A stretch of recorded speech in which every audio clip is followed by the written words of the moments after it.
Bismillahirrahmanirrahim. Assalamualaikum warahmatullahi wabarakatuh. Alhamdulillah rabbil alamin, wabihi nasta'in ala umurna waddin, wassalatu wassalamu ala ashrafil anbiya'i wal mursalin wa ala alihi wa sahbihi ajmain, amma ba'du. Hadirin kaum muslimin, jamaah salat maghrib Masjid Agung Sunda Kelapa yang sama-sama dicintai dan ridha Allah. Alhamdulillah, pada kesempatan malam yang penuh dengan keberkahan di bulan Rajab ini, kita sama-sama kembali akan melanjutkan di antara maghrib dan isya sejenak kita beriktikaf dan mendengarkan kajian rutin kita yang pada malam penuh dengan keberkahan ini. Seperti biasa, insyaallah pengajian kita dengan materi fiqh yang insyaallah akan diisi dan disampaikan oleh guru kita Al-Mukarram Kiai Haji Saifuddin Amsir MA. Untuk itu marilah sama-sama kita awali dan kita buka majelis kita dengan sama-sama membaca Ummul Quran Suratul Fatihah, memohon kepada Allah Subhanahu wa taala semoga diberikan keberkahan dan juga semoga kita selalu diberikan kemudahan oleh Allah dalam menerima ilmu agama yang akan disampaikan oleh guru kita pada malam hari ini. Dan juga ada satu permohonan, mohon doa dan bacaan suratul Fatihah dari jamaah sekalian untuk Ibu Hajah Romlah binti Abdul Hamid yang sedang sakit, semoga diberikan kesembuhan oleh Allah Subhanahu wa taala. Ala hadhihi niyyah wa kullu niyatin salihah ila hadratin Nabi Mustafa Rasulullah sallallahu alaihi wasallam. Al-Fatihah. A'udzubillahi minasyaitonir rajim. Bismillahirrahmanirrahim. Alhamdulillahirabbil alamin arrahmanirrahim maliki yaumiddin. Iyyaka na'budu wa iyyaka nasta'in. Ihdinas siratal mustaqim. Siratal ladzina an'amta 'alaihim ghairil maghdubi 'alaihim waladdallin. Amin. Amin amin ya rabbal alamin. Jamaah yang dimuliakan Allah, dan selanjutnya marilah sama-sama kita akan kembali mendengarkan dan melanjutkan kajian fikih kita pada malam hari ini yang akan disampaikan oleh guru kita Al-Mukarram Kiai Haji Saifuddin Amsir MA. Kepada beliau dengan segala hormat kami persilahkan.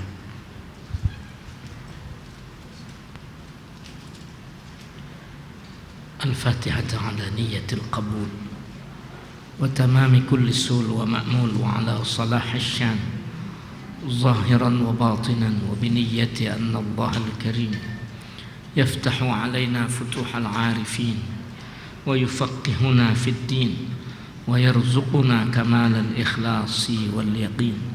وثم إلى أرواح مشايخنا ومعلمينا في الدين، ثم إلى روح خصوصا مؤلف هذا الكتاب ولشارحه، وإلى روح شيخنا كي هجي محمد شافعي حذامي، وشيخنا الحبيب عبد الله بن حسين الشامي، وشيخنا كي هجي عبد الله شافعي، وشيخنا guru حسن مرطها، وإلى حضرة النبي محمد صلى الله عليه وسلم وآله وصحبه الكرام. الفاتحة.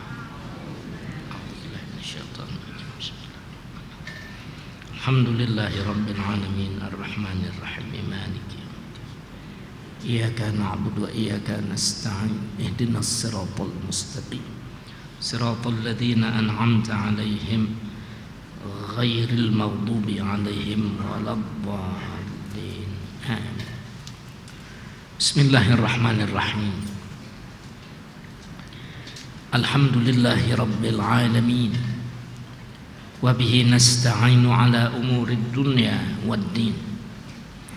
والصلاة والسلام على سيدنا محمد أشرف الأنبياء والمرسلين وعلى آله وصحبه أجمعين. أما بعد. Para jamaah yang saya cintai, bapak-bapak, ibu-ibu, saudara-saudara, anak-anak saya yang mudah-mudahan semuanya kita dalam curahan rahmat, dalam curahan maghfirah, dalam curahan taufik hidayah dan keridhaan Allah Subhanahu wa taala. Pengajian kita bukan masih berkutat, tetapi memang belum selesai dalam mengurus qawaid fiqhiyah, kaidah-kaidah fikih, yang dari kaidah-kaidah ini bermunculan kaidah-kaidah lain. Ya, dia adalah sumber dari ratusan sampai ribuan kaidah, seperti yang sudah berkali-kali saya ungkap dan rasanya masih tetap perlu saya ungkap, ya, karena belum tentu semuanya bisa menangkap ini, kan gitu. Jadi mesti diulang-ulang. Dari usul fiqh yang merujuk kepada Quran, as-sunnah, lalu ijma', lalu qiyas. Ijma' apa sih yang diijma'kan? Ya Quran dan sunnah itu sendiri. Qiyas, apaan sih yang dikiaskan, yang dibandingkan, yang dianalogikan, kayak gitu. Ya, yang merujuk kepada Quran dan as-sunnah itu sendiri, kayak gitu. Sehingga bila dikejar keseluruhannya, Quran dijelaskan oleh as-sunnah. As-sunnah ketika diartikan macam-macam, maka harus kembali kepada yang pasti. Al-yaqin la yuzalu bisyak. Yang yakin tidak boleh digugurkan dengan yang meragukan. Itu sebuah kepastian. Sebab bila yang yakin diobah-obah, diacak-acak dengan yang mempunyai kualitas yang meragukan, akan muncul persoalan-persoalan yang menimbulkan kepelikan-kepelikan di suatu saat. Makanya ada patokan di sini. Anda kan udah tahu Quran, iya. Lalu Anda mau menerjemahkan Quran menurut kemauan Anda sendiri? Enggak. Siapa dong yang menjelaskan yang lebih tepat? Rasulullah Sallallahu Alaihi Wasallam. Bila tidak, nanti Al-Quran menjadi muatan-muatan interpretasi kebanyakan orang. Oleh sebab itu, orang-orang yang piawai, yang pandai, yang hidup hanya untuk itu, sampai melepaskan bagian-bagian penting dari kehidupannya. Kayak Imam Nawawi meninggal pada usia 46 tahun tanpa pernah menikah. Ngapain sampai sepayah itu nggak nikah? Ya, dia ngurusin itu as-sunnah. Sampai lahir karya-karya besar yang mengagumkan orang. Begitu ikhlasnya, sehingga orang tidak perlu menanyakan berapa banyak makannya, berapa suap yang masuk ke perutnya. Udah nggak ada soal dengan itu. Dan jangan terkejut, karena konsentrasi yang penuh terhadap persoalan-persoalan menyangkut Al-Quran, menyangkut hadis-hadis Rasulullah, ditelitinya habis-habisan. Sampai saya katakan barusan, lalu jatahnya dia sebagai orang yang hidup apa? Orang bertanya kepada Al-Imam An-Nawawi, halil khiyaru haramun alaika ya imam? Apakah ketimun itu, mentimun itu haram buat engkau wahai imam? Kata Imam Nawawi, mana ada mentimun haram? Dia buah-buahan, mana bolehlah buah-buahan yang tidak mengganggu itu bisa kita sebut haram. Tetapi saya lihat Anda begitu serius meninggalkan ketimun itu. Illa annaha tajlibun naum. Hanya dia itu terlalu banyak airnya sehingga merangsang orang untuk tidur. Bila saya tertidur, berapa lembar kitab-kitab saya yang tidak saya tuliskan. Kalau orang dulu kan masih nulis, bukan kayak orang sekarang, Pak. Udah lebih gampang lagi, nulisnya pakai tangan.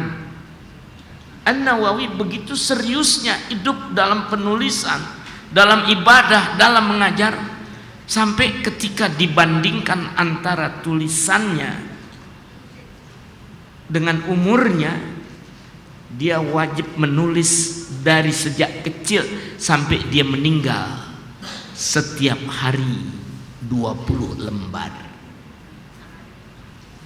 Kalau enggak tertulis karya-karyanya itu. Jadi saya sedang menceritakan begitulah keseriusan orang dalam mencari, dalam menarik kesimpulan-kesimpulan yang begitu banyak cabang-cabangnya.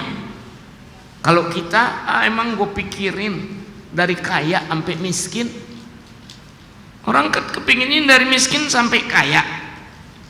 Tapi orang-orang seperti itu banyak yang harta bendanya kemudian menjadi hilang karena sangat berkonsentrasi dalam urusan ini.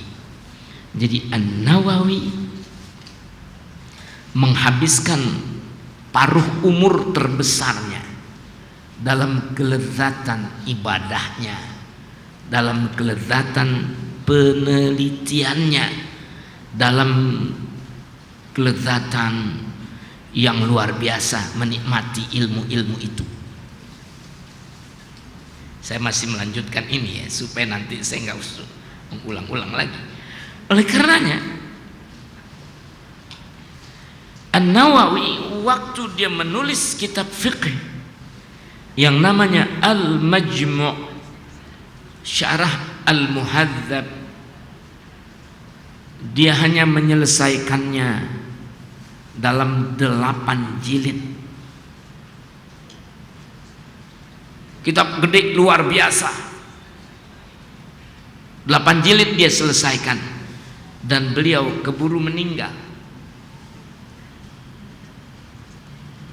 Diteruskan oleh Syekh Abdul Wahhab As-Subki, ulama yang hidup di abad ke-10 Hijriah, An-Nawawi pada abad ke-6 ya. Dari 8 diteruskan oleh As-Subki 4 jilid, lalu meninggal, belum selesai.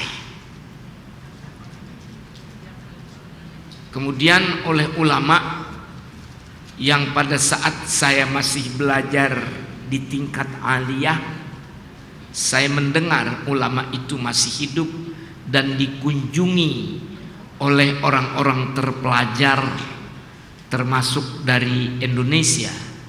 Syekh Al-Muti'i yang menyelesaikan bagian akhir dari kitab Muhadzab,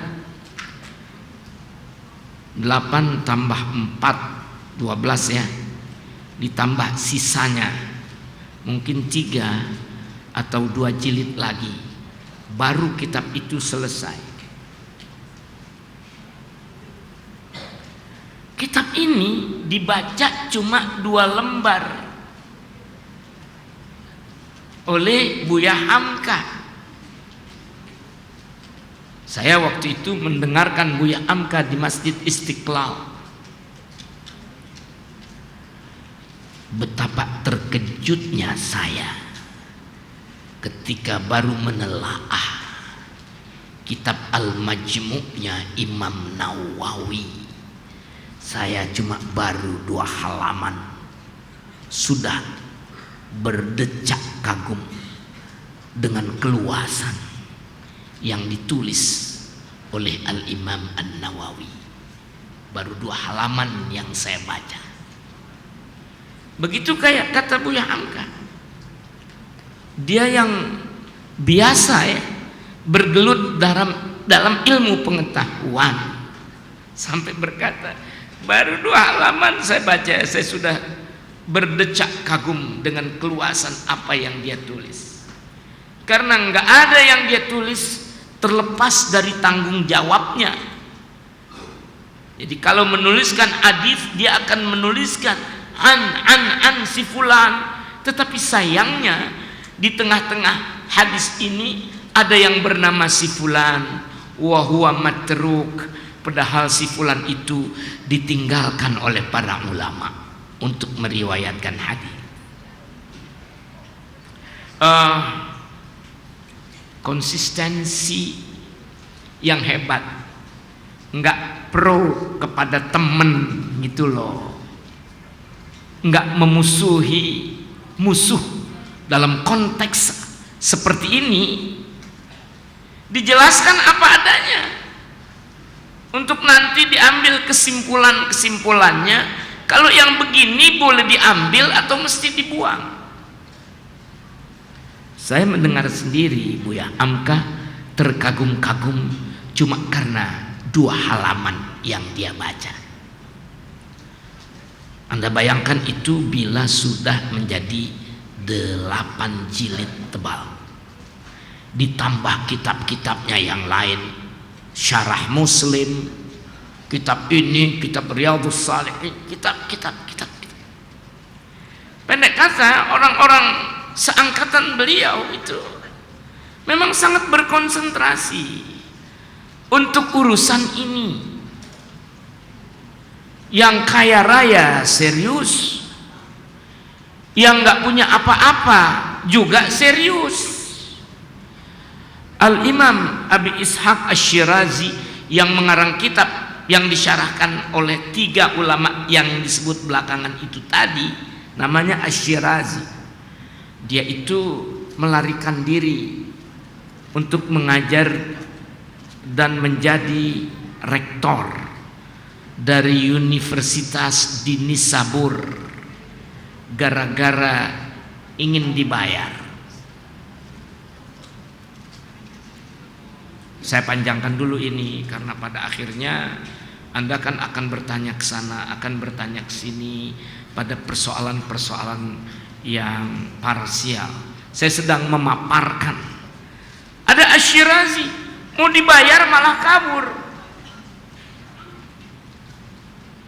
Tapi dengan kehidupan yang serba ngepas gitu. Jangan melintas pada apa yang saya makan, sesuatu yang mengandung keharaman. Tapi kan masih bisa difikirkan, ada alasan begini, ada alasan begitu. Saya tidak mau beralas-alasan. Jadi di suatu saat boleh orang menjumpai Asy-Syirazi tergeletak karena nggak makan-makan. Persoalannya satu, dia nggak kepingin ada sesuatu yang haram yang masuk pada makanannya. Itulah contoh dari satu ulama yang begitu miskin. Kemiskinan itu, kefakiran itu menjadi kecintaan dia oleh karena ketekunan di dalam menjaga agamanya. Mau diapain? Sampai akhirnya Imam Ghazali yang menggantikan Asy-Syirazi menjadi guru besar di Nisabur.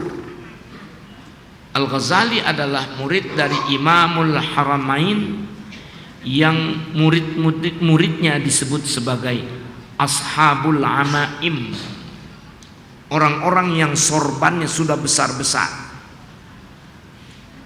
Dulu jadi atribut itu ibu, kalau sorbannya gede tandanya dia udah jadi ulama, duduknya boleh di depan.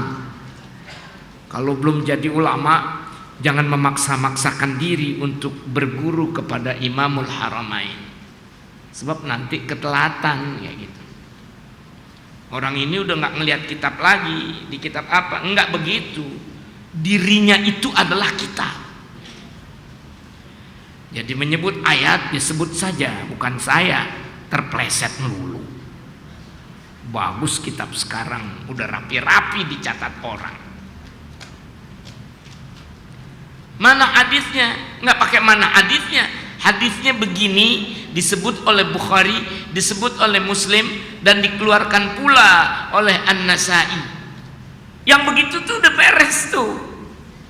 Makanya murid-muridnya itu disebut Ashabul Amaim, orang-orang yang udah pakai sorban gede-gede. Itulah gurunya Imam Ghazali, Imamul Haramain.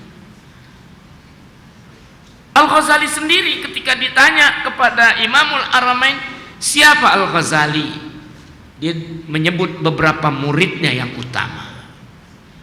Bila engkau ketemu Al-Qiyah Al-Harasi, jangan kau beradu dengan dia. Dia bagaikan macan yang menerkam, habis engkau dibanting-banting. Ahli debat, ahli logika, itu Al-Qiyah Al-Harasi. Lalu bagaimana dengan Al-Ghazali? Al-Ghazali bahrun la sahila lahu. Al-Ghazali adalah lautan yang gak ada tepinya. Ilmunya kebanyakan gitu. Tapi nggak urung. Akhirnya Al-Ghazali juga minggat dari lapangan kepopuleran. Minggat dia, beruzlah, menyepi di atas puncak menara di satu masjid di negeri Tus 11 tahun. Makannya dari mana, anunya dari mana, dia aja nggak nanya. Ala kulli hal, saya perlu menceritakan ini agar kita semuanya tahu. Nggak urung kok masih muncul juga yang namanya perdebatan bi khilafin Nawawi, lain halnya dengan Nawawi. Itu baru di madhab Syafi'i, belum lagi di Hanafi, belum lagi di Maliki, belum lagi di Hambali. Apa gunanya saya mengungkap hal seperti itu? Saya ingin banyak orang terpelajar menjadi semakin sabar ya. Bila ada sesuatu yang bertentangan dengan keinginan-keinginan kita, dengan kemauan-kemauan kita, karena persoalan-persoalannya itu sudah lewat deteksi dan kontrol yang hebat dari ulama-ulama masing-masing yang konsentrasi pemikiran mereka itu, ibu-ibu sekalian, sudah menganggap bagian yang kita senangi, keduniaan yang kita gumuli adalah sesuatu yang sangat patut untuk jangan menjerat kita ke daerah yang bisa menyebabkan kita sesat, apalagi bisa menyebabkan orang lain yang menjadi tersesat. Fasa'alu unasan juhalan fa'aftau bighairi ilmin fadallu wa adallu. Dalam hadis Rasulullah, Inna Allah Ta'ala, sesungguhnya Allah Ta'ala la yanzi'u ilman intiza'an min sudurihim. Allah tidak membuat ilmu itu menjadi tercabut begitu saja dari dada mereka, ulama-ulama itu. Tetapi pada masa tertentu, ketika ilmu itu diangkat Allah, manusia kemudian menjadi berpaling, lalu saling bertanya. Bertanya kepada siapa? Fasa'alu unasan juhalan. Akhirnya mereka bertanya kepada orang-orang jahil. Fa'aftau bi ghairi ilmin. Si jahil itu memberi fatwa tetapi bukan karena tahu. Memberi fatwa ya karena saya ditanya. Memberi fatwa ya karena saya memang suka memberi fatwa. Fa'aftau bi ghairi ilmin. Lalu mereka memberi fatwa tanpa ilmu. Fadhallu wa adhallu. Maka mereka sendiri sesat, dan lebih buruk lagi menyesatkan yang lain. Saya akan masuk pada materi al-umuru bimaqasidiha, ya, dengan contoh yang saya khawatir contoh ini lepas dari kajian kita. Saya ingin ini menjadi bagian yang terus runtun dalam kajian kita, bukan karena kita ingin mengajinya secara sengaja-ngaja, tapi pengajian itu datang ke tempat kita. Bila Anda perhatikan ya, dari al-umuru bimaqasidiha, segala perkara itu tergantung pada tujuannya. Ente mau ngapain? Sebab ada satu pekerjaan nilainya menjadi berubah-ubah. Sama-sama membunuh. Saya bunuh dia. Kenapa? Dia merampok saya.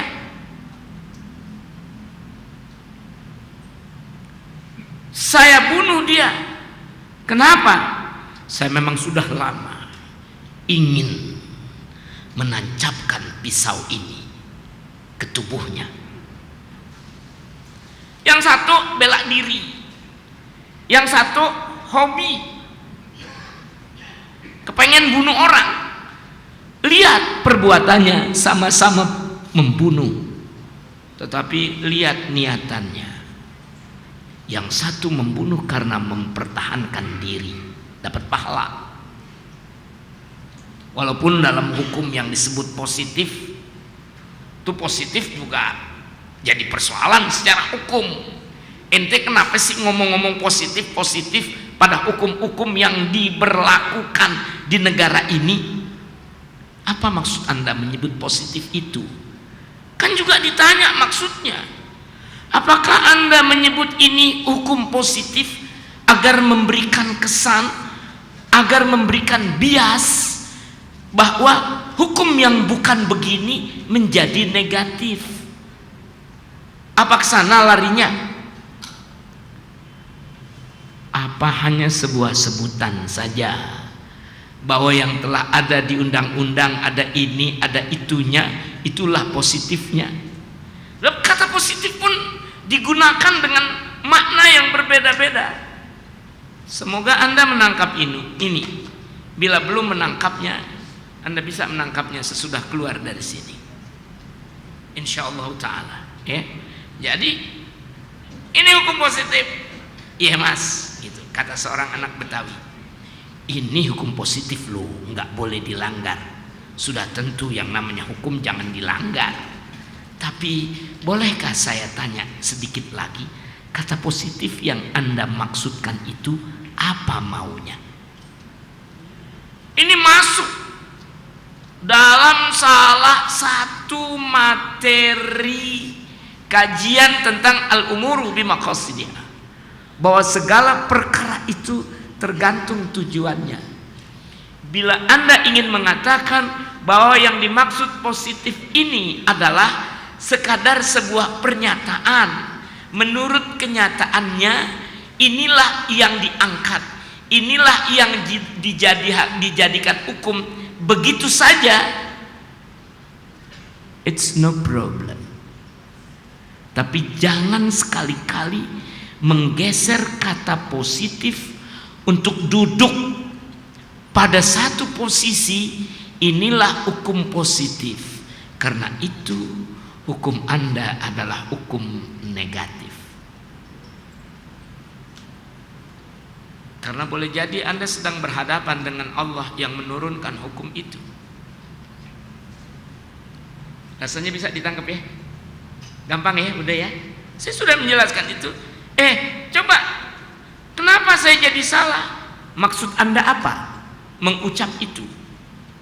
Ini namanya al-umuru bimaqasidiha, bahwa segala perkara itu tergantung tujuan-tujuannya. Bila tujuannya negatif, maka bisa saja seseorang mendapatkan ganjaran yang negatif.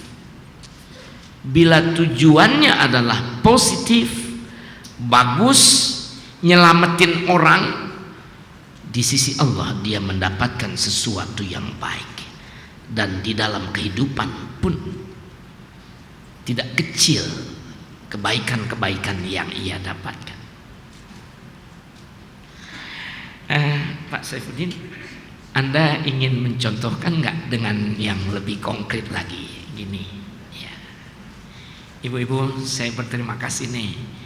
Ibu-ibu meskipun relax apa segala macam, tapi pengajian ini lama-lama didengerin juga ya. Alhamdulillah. Ya kalau udah berbuka puasanya, ibu-ibu kemudian menjadi tenang. Ya.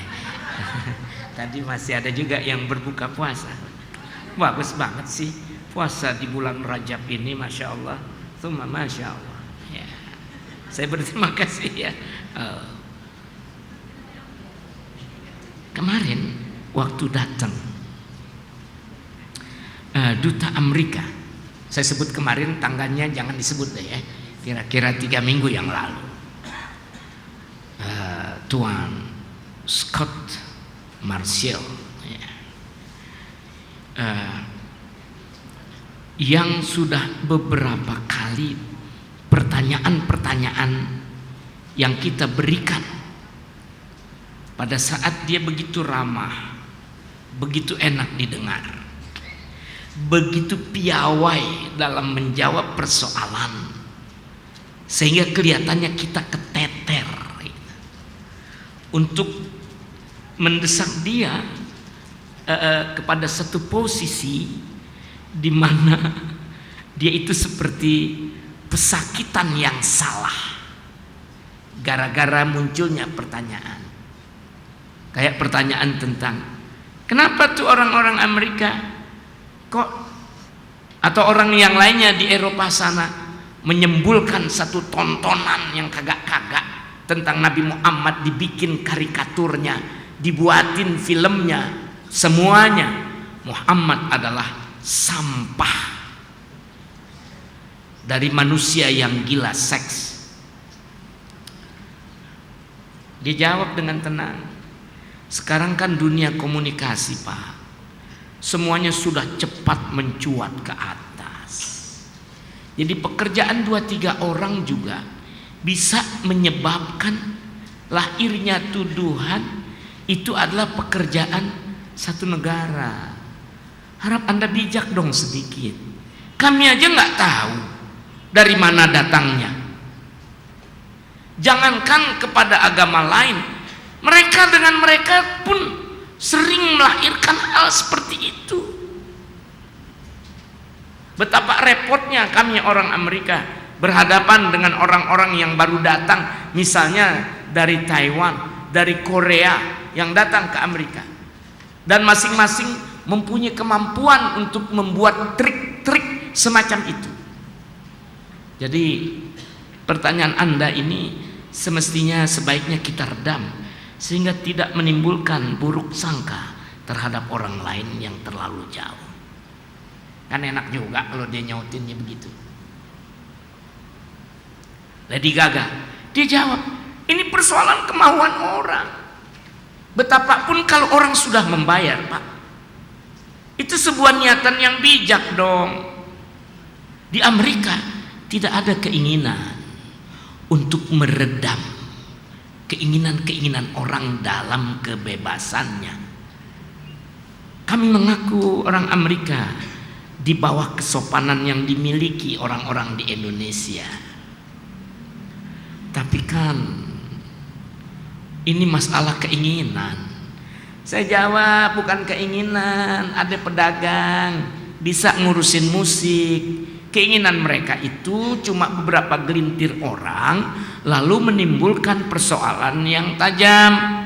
Itu udah saya lontarkan kepada jamaah kemarin. Saya tidak melihat ke situ, karena bila ada satu keinginan, ada satu minat dan kita meredamnya, maka kita tidak mempunyai suatu otoritas sejauh itu. Sebaliknya saya ingin bertanya deh ke Indonesia, kok orang bebas dari korupsi enak banget ya? Di sana kan nggak ada, Pak, yang dari penjara karena korupsi, selanjutnya dia terkucilkan dari masyarakatnya. Besannya tuh nggak mau ngundang-ngundang dalam pesta-pesta. Anaknya juga merasa risih. Udah engkong-engkong masih korupsi aja. Misalnya kayak begitu.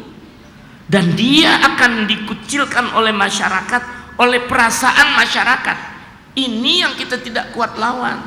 Mengapa di Indonesia yang begitu mengusung masalah sopan santun, tata krama, maka muncul sopan santun yang luar biasa terhadap yang namanya koruptor.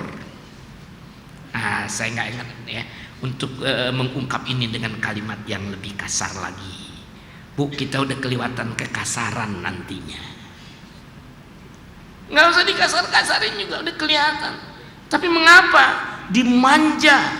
Oh, eloknya si fulana yang pandai korupsi itu.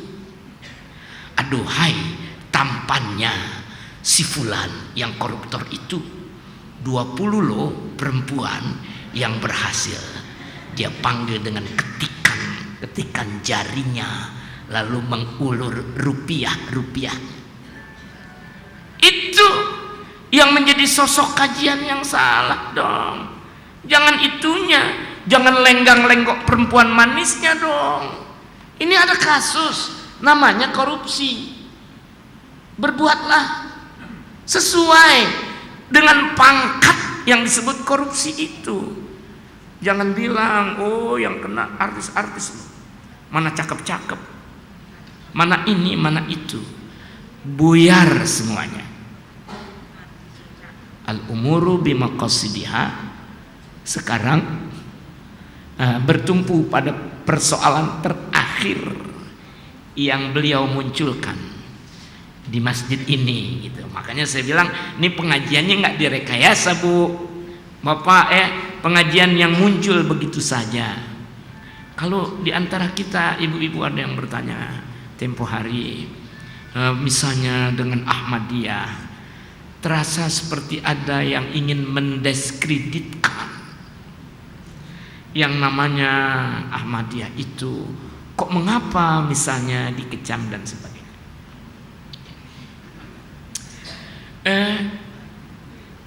Pertanyaan beliau bukan masalah diskredit, masalah penekanan terhadap satu aliran, satu kaum, satu ini, satu itu. Dia bijak sekali.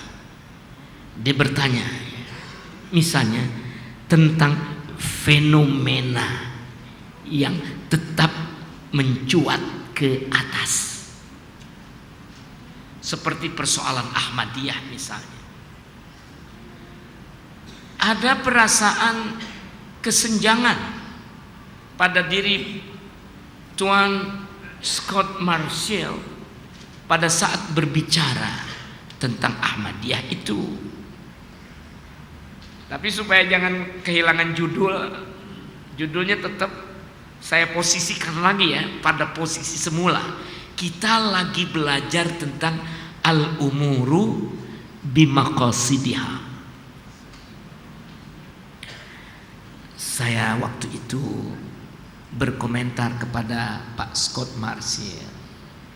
Kan begini Pak Scott, dulu-dulunya sih yang mengusung Ahmadiyah itu waktu belum ada Ahmadiyah Qadiani, kan Lahore dulu, Ahmadiyahnya itu Lahore dulu yang datang. Di Lahore pangkatnya Mirza Ghulam Ahmad belum jadi nabi. Ibu-ibu ya, semoga ini jadi catatan yang penting. Saya tidak akan mengatakan terserah Anda sesudah itu.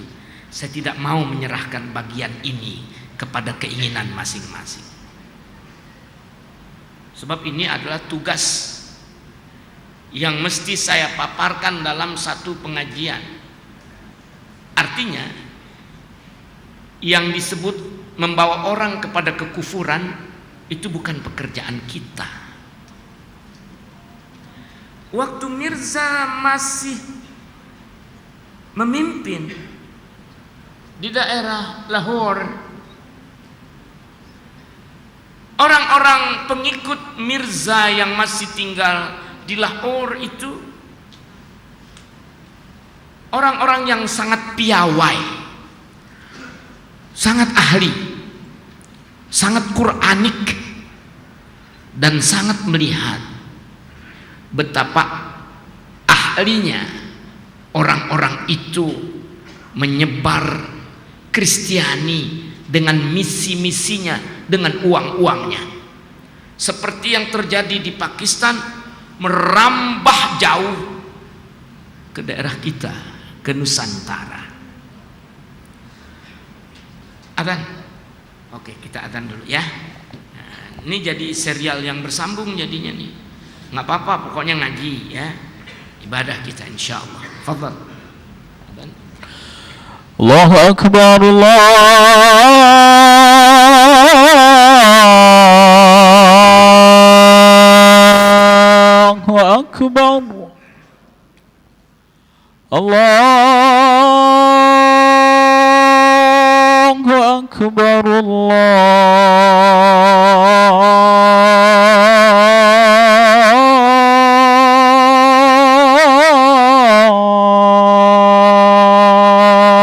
Allahu Akbar. Allahu Akbar. أشهد أن لا إله إلا الله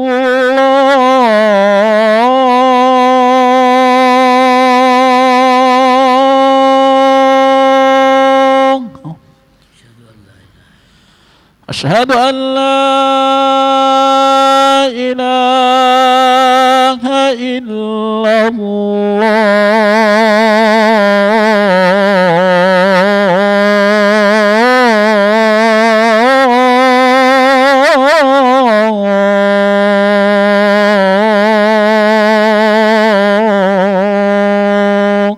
Asyhadu an la ilaha illallah. أشهد أن محمدا رسول الله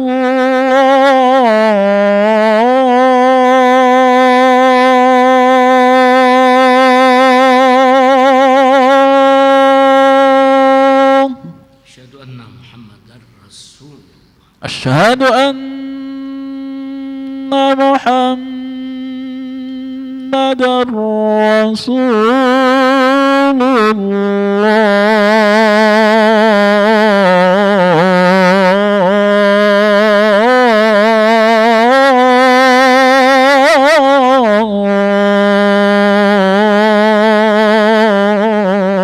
الله حي على الصلاة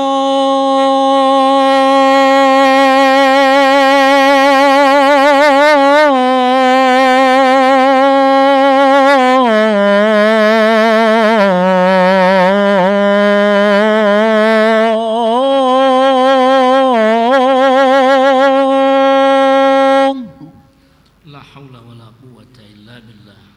حي على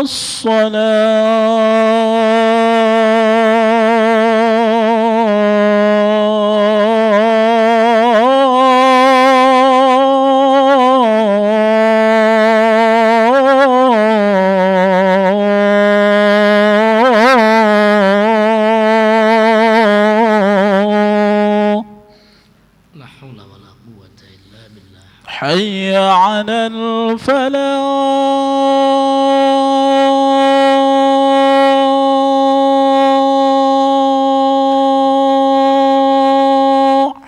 La haula wala quwwata illa billah. حي على الفلاح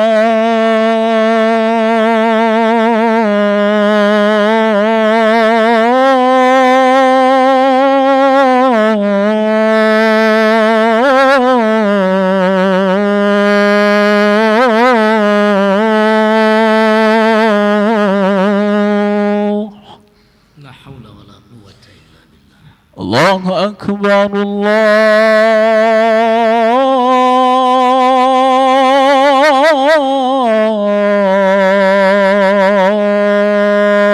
الله أكبر Allahu akbar. Allahu akbar. لا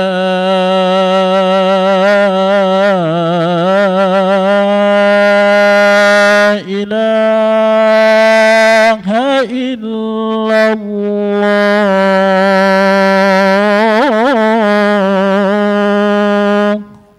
لا إله إلا الله محمد رسول الله صلى الله عليه وسلم اللهم رب هذه الدعوة التامة والصلاة القائمة آت سيدنا محمدا الوسيلة والفضيلة والشرف والدرجة العالية الرفيعة وابعثه مقاما محمودا الذي وعدته إنك لا تخلف الميعاد.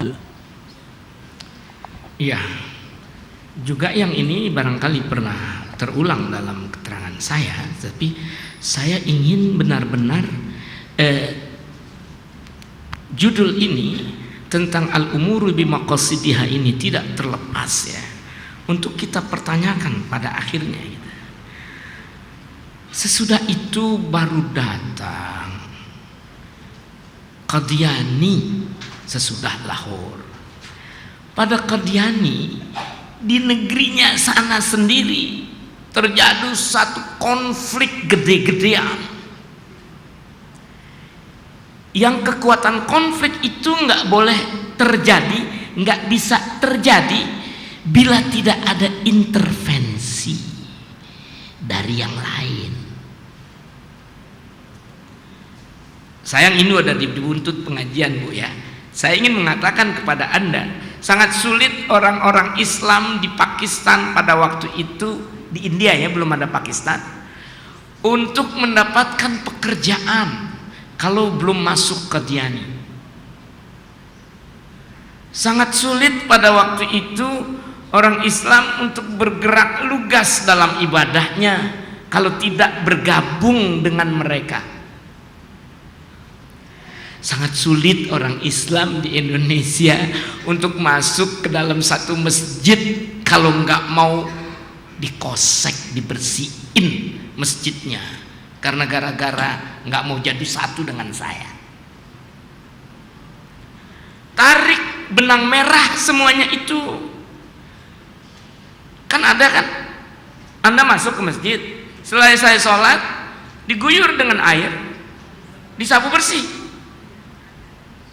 yang begitu jauh lebih merata dari yang ada di Indonesia, dan berakhir dengan kenyataan sampai Qadiani itu disebut aqalliyat ghairul muslimin, minoritas yang bukan Islam, di India sendiri, di Pakistan sendiri. Nah, Anda berkata apa tentang ini? Jadi ingin saya kentalkan, bila Scott Marshall, orang yang lebih bijak dari kebijakan yang sudah dia miliki, dia akan mengangkat ini menjadi persoalan yang dipertanyakan kepada klubnya sendiri, kepada teman-temannya sendiri. Tentu saja orang Indonesia jadi ngaco terus-terusan.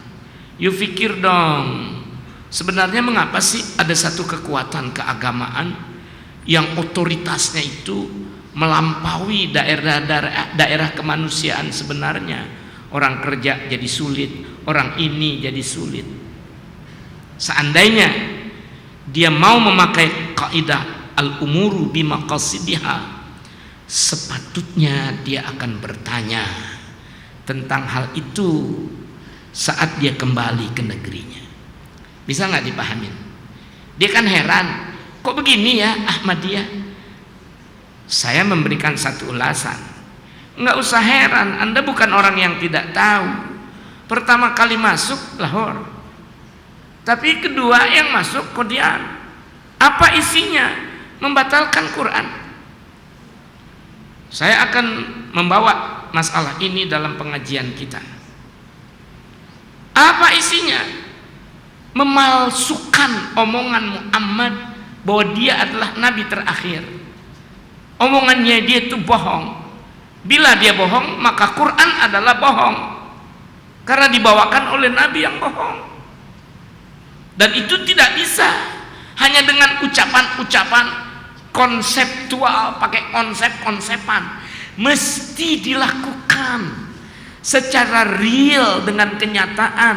Kalau ente nabi terakhir, nih aneh bikinin nabi, ternyata ada lagi, ada saja yang berkata Anda nabi terakhir. Separuh berkata, maksudnya Muhammad bukan begitu, dia juga nggak mengatakan terakhir begitu. Enggak, ente juga salah ngebantuin yang sana, yang disebut oleh Rasulullah. Laukana nabiyyun ba'di lakana Umar. Andainya masih ada nabi sesudah aku, mestilah Umar. Tapi Umar tak jadi nabi. La nabiyya ba'di. Sesudah aku nggak ada lagi yang disebut nabi. Apa logikanya? Udah ada Quran. Selesaikah engkau menatap pesan-pesan yang ada di dalam Al-Quran? Di tengah jalan aja kadang-kadang orang yang mengikuti emosinya untuk berkata saya kuasai Quran, tiba-tiba dia terjatuh oleh Quran itu sendiri karena terlampau ditarik oleh emosinya. Jadi saya hanya ingin menyimpulkan, kita simpulkan bersama bahwa ini ada satu kaidah di antara 5 kaidah yang jadi rujukan itu, al-umuru bimaqasidiha. Maksud Tuhan apa mempertanyakan tentang Ahmadiyah? Mencari penyelesaian atau mau menambah persoalan? Mengapa tidak selesai? Saya katakan, dulu yang datang Lahore, belakangan Qadian. Lahore sendiri dikafirkan oleh Qadian. Bagaimana untuk selanjutnya? Nggak jadi berantakan? Saya insya Allah ta'ala, Allah akan memperkenankan saya untuk melanjutkan kajian. Jangan mau pindah buru-buru dulu ya Pak kepada kaidah yang kedua, al-yaqin la yuzalu bisyak. Walaupun kita sudah ada di pinggirannya, kan nantinya Qadiani menawar itu, makana Muhammadun aba ahadim min rijalikum walakin Rasulullah wa khataman nabiyyin. Khataman nabiyyin, penutup para nabi. Bagaimana bila kami tawar? Kata khataman nabiyyin masih menerima penafsiran, karena arti khatam dalam bahasa Arab ada yang maknanya penutup, tapi ada juga yang namanya cincin. Kami pakai yang cincin. Apa otoritas Anda untuk mengatakan kami tak boleh mengartikan Al-Quran itu sesuai dengan kata yang ada padanya? Nah, kan jadi persoalan tuh. Kalau mau, nggak mau juga saya kerjain. Jadi besok kita akan menatap lebih tepat, dan itu adalah tugas kita masing-masing untuk jangan dipermain-mainkan dalam persoalan akidah ini. Jadi kita sudah masuk pada 2 kaidah, yaitu al-umuru bimaqasidiha dan al-yaqinu la yuzalu bisyak, untuk insyaallah pertemuan kita selanjutnya. Bapak, Ibu, kenapa? Oh, masih lama. Gini aja dulu, sebentar aja ya. Kalau masih lama. Oh, masih ditantang juga untuk berlama-lama. Bapak-bapak saya lihat udah ada yang membuka-buka lipatan kakinya. Seakan menawar saya, jangan kelamaan dong. Kayak gitu. Tapi tidak, itu bercanda saya.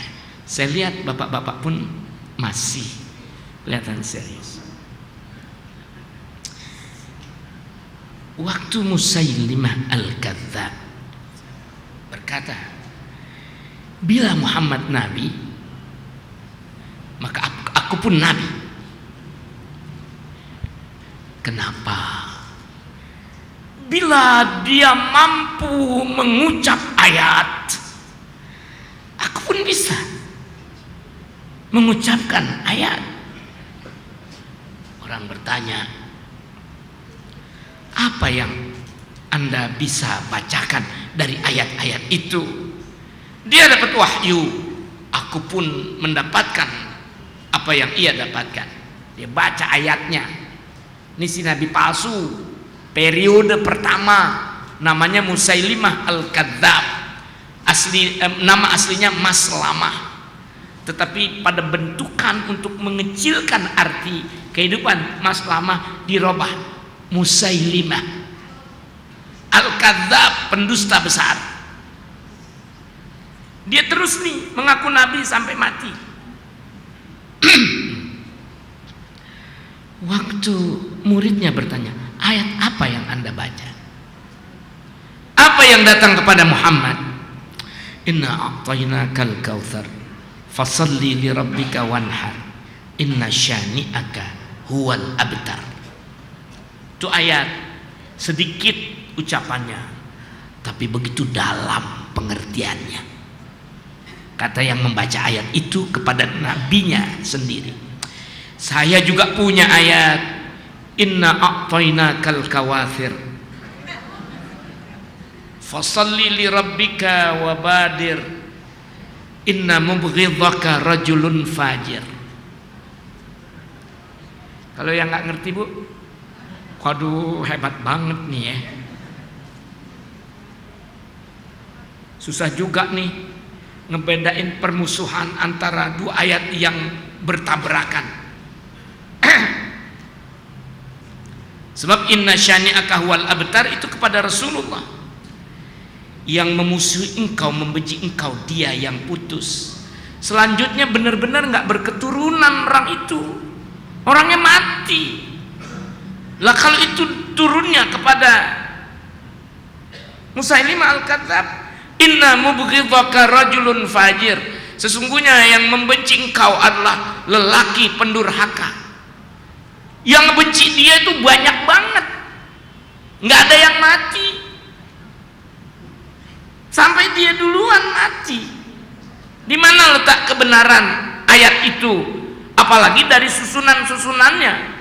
Semakin orang mengerti kebagusan susunan, perlunya kata demi kata dalam ayat, kufurlah mereka kepada si Musailimah. Ayat begitu. Waktu dia mendengar Rasulullah dibawa oleh kaumnya untuk meludahi air yang semakin menipis dari sumurnya. Ya Rasulullah, binasa yang terjadi di kampung ini, sumurnya tidak keluar air. Nabi dituntun, Nabi lihat satu ludah Rasulullah yang hampir tak terlihat dituangkan dari mulutnya. Seketika air itu naik ke atas. Sampai di zaman kita bu, air itu nggak kering. Yang dari zaman Rasulullah, Musailimah ngadu muridnya, no air kering no Nabi. Di mana sumurnya? Saya datangi.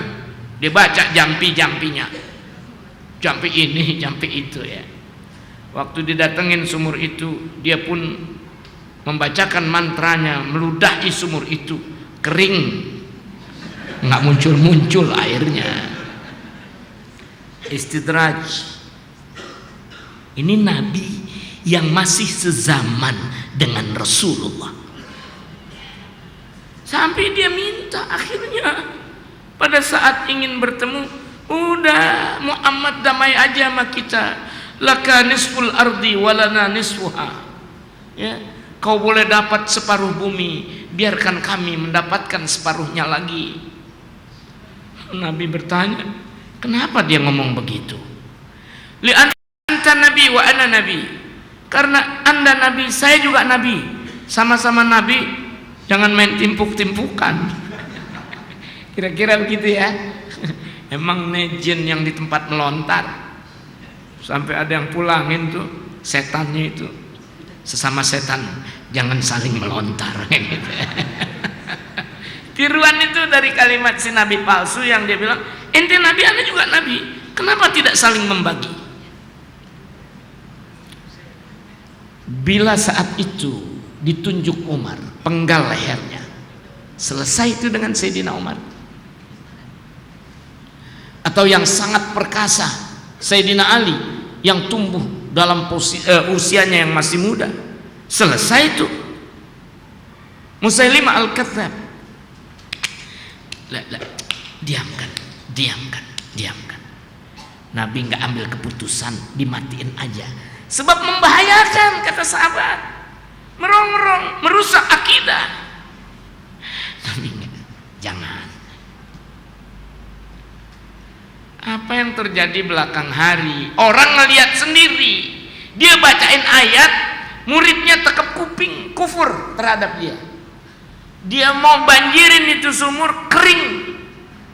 Nah muridnya jadi kesel. Kemarin sih buat ngopi aja lumayan. Itu bercanda saya ya, waktu itu kopi belum diminum orang ya. Wah, yang terakhir, waktu ketahuan bahwa Rasulullah pernah memasukkan biji mata sahabatnya yang terkena panah, tercungkil keluar dalam satu peperangan. Ini ya Rasulullah, ini ya Rasulullah, mataku ya Rasulullah. Nabi melihat, kesini kata Rasulullah, dan dimasukkan biji mata itu ke dalam rongganya hanya dengan usapan tangannya. Bijinya udah pecah. Kalau di rumah sakit Aini berapa kali bongkar pasang itu ya, pecah, tertusuk dan tercungkil keluar. Nabi teriak, sahabat berteriak. Nabi menghampirinya lalu mengambil biji mata itu, memasukkannya lagi ke dalam. Hadis ini dikoreksi oleh perawi-perawi hadis dan lolos sensor. Hadis ini kuat. Didengar oleh pasukannya Musailimah, tuh lihat tuh Muhammad, jamaahnya matanya coplok, dia masukin lagi baik. Lakukan sesuatu yang terbaik buat saya ya Nabi Allah. Kau kenapa? Mataku cacat sebelah, bahasa Perancisnya picek. Pakai bahasa Perancis. Oh ma. Sini, dia bacakan mantranya, dia jampi mata yang rusak sebelah itu, dia ludahi untuk segera sembuh.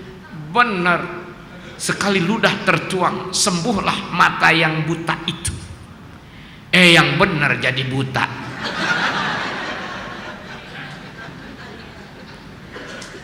Jangan aku yang membunuh dia, biarkan dia hanyut dalam peristiwa-peristiwanya.